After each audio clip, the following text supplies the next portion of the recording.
بسم اللہ الرحمن الرحیم۔ السلام علیکم ویورز، کیسے ہیں آپ سب؟ امید کرتی ہوں خیریت سے ہوں گے انشاءاللہ تعالی۔ آج میں جس ٹاپک پر ویڈیو بنانے جا رہی ہوں اس کا ٹاپک ہے حضرت آدم علیہ السلام کی تخلیق، ان کی پیدائش اور شیطان کی سرکشی، اس کی حکمت علی۔ ویڈیو کو شروع کرتے ہیں۔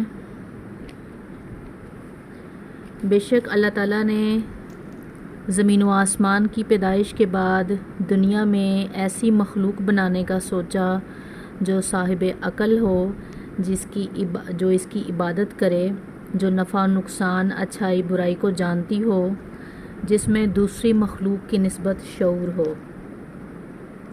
فرشتوں سے فرمایا اللہ تعالیٰ نے، میں زمین پر اپنا خلیفہ بنانے والا ہوں۔ خلیفہ کہتے ہیں نائب کو، جو کسی کے ماتحت ہوتا ہے۔ جیسے نبی کریم صلی اللہ علیہ وسلم نے حضرت ابوبکر صدیق کو اپنا خلیفہ بنایا تھا، جو ان کے احکامات کی پیروی کر سکے اور کروا سکے، جو ان کا نائب ہو، یعنی اپنا نائب، خلیفہ نائب کو کہتے ہیں۔ اللہ تعالیٰ نے اپنا خلیفہ بنانے کا ارادہ فرمایا جو زمین پر حکومت کرے اور اللہ کی عبادت کرے۔ پھر فرمایا اللہ تعالیٰ نے تمہیں زمین سے پیدا کیا اور اسی نے تمہیں زمین میں بسایا ہے۔ اللہ تعالیٰ کا ارادہ ہوا کہ زمین کو آباد کریں، جبکہ جن بھی ایک مخلوق ہے نا، جو جن کو فرشتوں کے بعد پیدا کیا تھا اللہ تعالیٰ نے، جب اس زمین کو بنایا، اس کائنات کو بنایا، اپنے عرش کو پانی پر رکھا، پھر قلم کو بنایا، قلم سے لوح محفوظ پر سب کچھ لکھا، اس کے بعد اللہ تعالیٰ نے مخلوق بنائی، فرشتے، اور اس کے بعد جن۔ وہ کہہ رہے ہیں جی جن اس قابل نہیں تھے کیونکہ ان میں اس قدر عقل و دانش نہیں تھی کہ زمین کو پر رونق اور سبز و شاداب رکھ سکیں۔ علماء جنات کے بارے میں کہتے ہیں ان کا سب سے بڑا سردار جن انسانوں کے 10 سال کے بچے کے برابر عقل رکھتا ہے، اس لیے زمین کو آباد کرنے کی صلاحیت اللہ تعالیٰ نے انسان کو دی ہے۔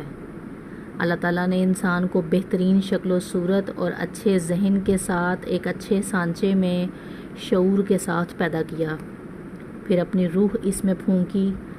فرشتوں نے اللہ تعالیٰ سے سوال کیا، ایسی مخلوق کو کیوں پیدا کرتے ہیں جو زمین میں فساد کرے اور خون بہائے، اور ہم تیری پاکیزگی اور حمد بیان کرتے ہیں؟ اس کے جواب میں اللہ تعالیٰ نے فرمایا، جو میں جانتا ہوں وہ تم نہیں جانتے۔ دراصل فرشتوں نے معلوم کر لیا تھا کہ آدم کی اولاد زمین پر فساد کرے گی، لیکن انہوں نے یہ بات اعتراض کے طور پر نہیں کہی تھی، کیونکہ ایسا اعتراض تو گناہ ہے، اور فرشتے اللہ تعالیٰ کی ذرا سی بھی نافرمانی کو گناہ سمجھتے ہیں، نافرمانی نہیں کرتے۔ اس لیے فرشتوں کا یہ پوچھنا وضاحت طلبی کے لیے تھا، وہ بس انسان کے پیدا کرنے کی وجہ پوچھ رہے تھے، کیونکہ جنات بھی زمین پر فسق و فجور کرتے تھے، فساد کرتے تھے، اس لیے فرشتوں کو لگا کہ انسان بھی جنوں کی طرح فسق و فجور کریں گے۔ ان کو یہ بھی لگا کہ ہم سے اللہ کی عبادت حمد میں کوئی غلطی کمی رہ گئی ہے، اس لیے اللہ ایک اور نئی مخلوق پیدا کرنے والے ہیں۔ اس پر اللہ تعالیٰ نے فرمایا کہ جو کچھ تم جانتے ہو، جو کچھ میں جانتا ہوں وہ تم نہیں جانتے۔ فرشتوں کے اندر یہ بات بھی پیدا ہوئی، اللہ جو بھی مخلوق پیدا کرے گا وہ ہم سے زیادہ زاہد، عابد، عبادت گزار نہیں ہو سکتی، کیونکہ اللہ نے اس سے پہلے جو مخلوق پیدا کی، مثلاً آسمان، زمین، پہاڑ، جن، چوپائے وغیرہ، تو انہوں نے سوچا کہ یہ ہم سے زیادہ مرتبے والی نہیں ہوگی، یہ بس ہمارا خاص مقام ہے کہ بس اللہ کی تسبیح میں مصروف ہیں، یعنی وہ اپنے آپ کو سب سے افضل اور سب سے بہترین سمجھ رہے تھے، اور وہ یہ نہیں جانتے تھے کہ اللہ تعالیٰ نے جو ایک نئی مخلوق پیدا کرنے جا رہے ہیں حضرت آدم علیہ السلام کی صورت میں، وہ بھی زہد اور تقوی والی ہوگی، وہ ان سے بہت بہتر ہوگی، وہ تمام مخلوقات میں سب سے بہتر ہوگی، اشرف المخلوقات ہوگی۔ وہ یہ نہیں جانتے تھے، لیکن وہ ان سب کو کیوریوسٹی تھی کہ یہ اللہ تعالیٰ کیا بنانے والے ہیں۔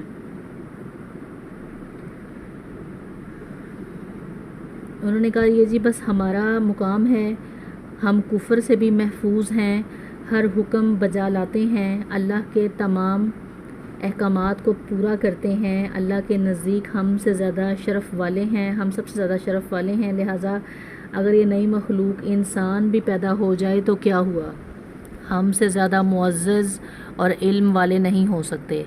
بہرحال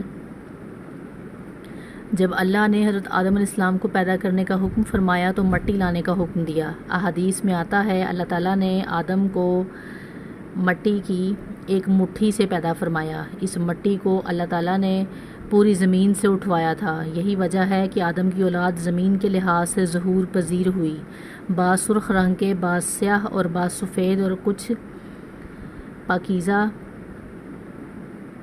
اور کچھ یہ رنگ برنگے اور کچھ اس کے درمیان والے ہیں، بعض نیک ہیں، بعض خبیث ہیں، اور کچھ پاکیزہ قسم کے بھی ہیں۔ انسان کی تخلیق مٹی سے شروع ہوئی، مٹی کو پانی سے تر کیا گیا تو یہ تراب بن گئی۔ اس لیے قرآن مجید کی بعض آیات میں تراب کا لفظ آیا ہے، تراب خوش مٹی کو کہتے ہیں، اور بعض آیات میں طیر کا لفظ آیا ہے، تر مٹی کو کہتے ہیں۔ اللہ تعالیٰ فرماتا ہے یعنی آدم کو تراب سے پیدا کیا گیا، مٹی کی عام حالت کو تراب کہتے ہیں۔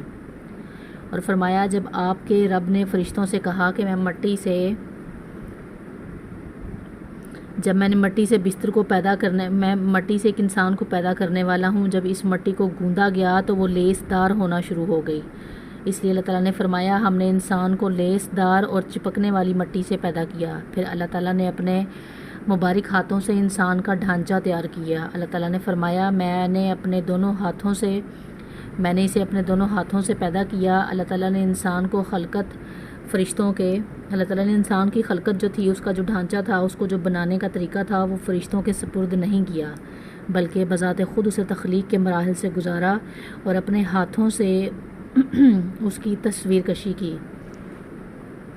اللہ تعالیٰ نے انسان کو پہلے ایک مورتی کی صورت میں ڈھالا، اس کے بعد ایک مبرہ مدت تک چھوڑے رکھا، یہاں تک کہ گیلی مٹی خشک ہو گئی اور اس کا رنگ سیاہ ہو گیا، بدبو آنے لگی، پھر وہ کھنکھناتی مٹی میں بدل گئی اور آخرکار آگ پر پکی ہوئی مٹی یعنی فخار ٹھیکری کی صورت میں اختیار کر گئی، جیسے کہ مٹکے وغیرہ تیار کیے جاتے ہیں۔ اس طرح تخلیق کے عمل کا پہلا مرحلہ تراب تھا، یعنی عام حالت والی خشک مٹی، پھر طین یعنی بھگوئی ہوئی مٹی، پھر لیس دار مٹی یعنی سلسال، پھر ٹھیکری کی طرح کی مٹی یعنی فخار۔ یہ سب نام قرآن میں آئے ہیں اور یہ کام جمعے کی آخری گھڑی میں کیا گیا، اور یہ دن اللہ کے پاس شمار ہونے والے دنوں میں سے ہمارے دنوں کی طرح نہیں تھا، یعنی جو ہمارے دنوں کے حساب ہیں، جمعہ ہفتہ اتوار کے حساب سے اللہ تعالیٰ کے پاس دنوں کا یہ حساب نہیں ہے، وہ اس سے مختلف ہے۔ تخلیق آدم اصل میں اللہ کا کرشمہ ہے، انسانوں کو ایک صورت عطا کی گئی۔ اس کا تذکرہ مستند احادیث بخاری ترمذی کی ایک اور روایت میں ہے کہ اللہ تعالیٰ نے آدم علیہ السلام کو پیدا کیا اور ان کا قد 60 میٹر لمبا تھا۔ تمام جنتی لوگ اس قد آدم کے ساتھ ہی جنت میں داخل ہوں گے، اور اس وقت سے لے کر آج تک مخلوق کا قد کم ہوتا چلا آ رہا ہے۔ سب سے پہلے اور لمبے انسان حضرت آدم علیہ السلام تھے۔ سیدنا آدم علیہ السلام کس قدر ذہین اور عظیم انسان تھے۔ اللہ تعالیٰ نے آدم کو پیدا کیا اور کچھ عرصے کے لیے ڈھانچے کی صورت میں چھوڑے رکھا۔ ابلیس اس کے ارد گرد چکر لگانے لگا۔ اس نے دیکھا کہ وہ پیٹ والا ہے، وہ سمجھ گیا کہ یہ مخلوق اپنے آپ کے اوپر کنٹرول نہیں کر سکے گی۔ اس حدیث سے معلوم ہوتا ہے کہ انسانوں کی طرح جنوں کے بھی پیٹ نہیں ہیں، صرف انسان ایسا ہے جس کا اندر والا حصہ کھوکھلا ہے۔ بہرحال اللہ نے انسان کو اس شکل صورت کے ساتھ پیدا فرمایا۔ 40 راتیں مجسمے کی صورت میں پڑے رہے، جسم موجود تھا مگر روح نہیں تھی۔ ابلیس آتا، ٹھوکر مارتا تو ایسی آواز نکلتی جیسے خالی مٹکے پر ہاتھ لگانے سے نکلتی ہے۔ اس لیے اللہ نے بھی فرمایا کہ وہ کھنکھناتی مٹی سے پیدا کیے گئے۔ شیطان اور جن حضرت آدم کی مورتی کے پاس سے گزرتے اور شیطان مکمل عداوت کے ساتھ حضرت آدم علیہ السلام کی مورتی کو دیکھتا اور کہتا اگر مجھے اس پر مسلط کیا گیا میں اسے عداوت میں ڈال دوں گا، اگر اس کو مجھ پر مسلط کیا گیا تو میں اس کی نافرمانی کروں گا۔ یعنی روز اول سے ہی شیطان کی آدم سے گہری عداوت ہے۔ وہ تعجب میں پڑا رہا کہ آخر اس کو کس مقصد کے لیے پیدا کیا جا رہا ہے۔ پھر اللہ تعالیٰ نے حضرت آدم میں روح پھونکی۔ قرآن میں بہت سی جگہوں پر اس کا ذکر آیا ہے۔ اللہ پاک فرماتے ہیں جب میں اس کو ٹھیک ٹھاک کر لوں اور اس میں اپنی روح پھونک دوں تو تم سب اس کے سامنے سجدے میں گر پڑنا۔ جب اللہ تعالیٰ نے آدم میں روح پھونکی، روح جیسے ہی سر کے اندر داخل ہوئی آدم علیہ السلام کو چھینک آ گئی۔ فرشتوں نے آدم سے کہا الحمدللہ کہیں۔ انہوں نے کہہ دیا۔ اللہ کی اس تعریف کے جواب میں اللہ تعالیٰ نے فرمایا رحمکا ربکا، یعنی تجھ پر تیرا رب رحم فرمائے۔ اللہ نے آدم میں روح مکمل ہونے سے پہلے ہی انہیں اپنی رحمت سے سرفراز فرما دیا۔ جب روح ان کی آنکھوں میں داخل ہوئی اور انہوں نے جنت کے پھلوں کو دیکھا تو ان میں غور و فکر کرنے لگے۔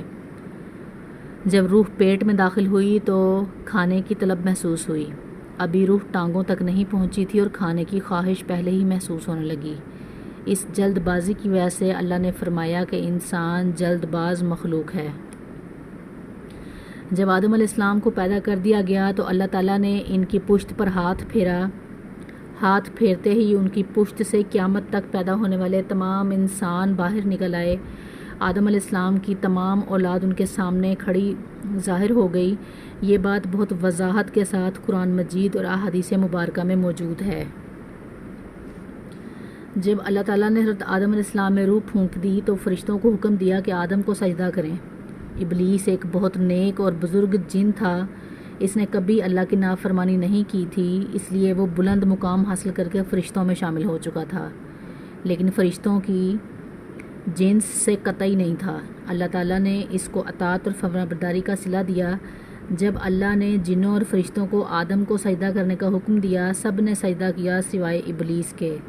ابلیس نے اللہ کا حکم نہیں مانا اور سجدہ نہ کرنے کی وجہ یہ بتائی کہ میں اس کو سجدہ کیوں کروں، میں اس سے بہتر ہوں، مجھے آگ سے بنایا گیا ہے اور اس کو مٹی سے۔ تو اللہ نے حکم دیا کہ تو اس سے نیچے اتر جا۔ جب ابلیس نے نافرمانی کی، سرکشی اور تکبر میں مبتلا ہو گیا تو اس وقت اللہ تعالیٰ اس کے درمیان مکالمہ ہوا۔ اللہ تعالیٰ نے اس کی سرکشی دیکھتے ہوئے سزا دیتے ہوئے فرمایا اس جنت سے نکل جا، تجھے کوئی حق حاصل نہیں کہ تو اس جنت میں رہ کر تکبر کرے۔ ابلیس نے جواب میں کہا مجھے قیامت کے دن تک مہلت دو، یعنی اتنی لمبی عمر دے دیجئے کہ میں قیامت تک زندہ رہوں، موت نہ آئے۔ اللہ تعالیٰ نے فرمایا تجھے مہلت دے دی گئی، لیکن ایک وقت مقررہ تک۔ اور جب شیطان اس طرف سے مطمئن ہو گیا کہ اسے مہلت مل گئی، تب اس نے کہا چونکہ تو نے مجھے گمراہ کر دیا ہے، اس لیے میں قسم کھاتا ہوں میں انسانوں کی گمراہی کے لیے تیرے سیدھے راستے پر بیٹھ جاؤں گا، پھر ان کے سیدھے راستے پر چلنے والوں کے آگے سے، پیچھے سے، ان کے دائیں سے، بائیں سے ان کے پاس آؤں گا اور آپ ان میں سے اکثر لوگوں کو شکر گزار نہیں پائیں گے۔ اللہ نے شیطان کو رد کرتے ہوئے فرمایا یہاں سے ذلیل و خوار ہو کر نکل جا، ان میں سے جو شخص بھی تیرا حکم مانے گا میں اسے تمام گمراہیوں سے جہنم بھر دوں گا۔ جو بھی انسان تیرا پیروکار بنے گا وہ جہنم کا مقدر ٹھہرے گا۔ اس کے لیے اور بہت سی جگہوں پر قرآن و حدیث اللہ اور ابلیس میں ہونے والی بات چیت کا ذکر ہے۔ مقصد یہی ہے کہ ابلیس انسان کو بھڑکاتا رہے گا قیامت تک، اور اللہ نے اس کو دھتکار دیا اور مہلت دے دی۔ اس طرح دنیا میں سب سے نافرمان ملعون ابلیس تھا، وہ اللہ کے سامنے تکبر سے جواب دیتا رہا، اسی وجہ سے اللہ نے اس کو کافر کا لقب دیا۔ اپنے تکبر کی وجہ سے ابلیس ذلیل ہو گیا۔ بے شک تکبر کرنا اللہ کو پسند نہیں، گناہوں کی بنیاد تکبر ہے، یہی اللہ کی پہلی نافرمانی کا سبب بنی۔ اللہ نے آدم علیہ السلام کو جاہل پیدا نہیں کیا تھا۔ بہت سی حدیث میں حضرت آدم علیہ السلام کے علم کا ذکر ہے۔ جب روح ڈالنے کے بعد وہ اپنے پاؤں پر کھڑے ہو گئے تو اللہ نے انہیں حکم دیا جاؤ فرشتوں کی جماعت کو السلام علیکم کہو۔ آدم علیہ السلام اور فرشتوں کی زبان عربی تھی، یہی زبان اہل جنت کی ہے۔ آدم گئے اور سلام کہا۔ انہوں نے جواب میں وعلیکم السلام ورحمۃ اللہ کہا۔ اللہ نے فرمایا یہ تیرا اور تیری اولاد کا تحفہ ہے، تحفہ اور ہدیہ ہے، یعنی آپ پر بھی رحمت نازل ہوں۔ اللہ نے آدم علیہ السلام کو ابتدا میں ہی سب نام سکھا دیے۔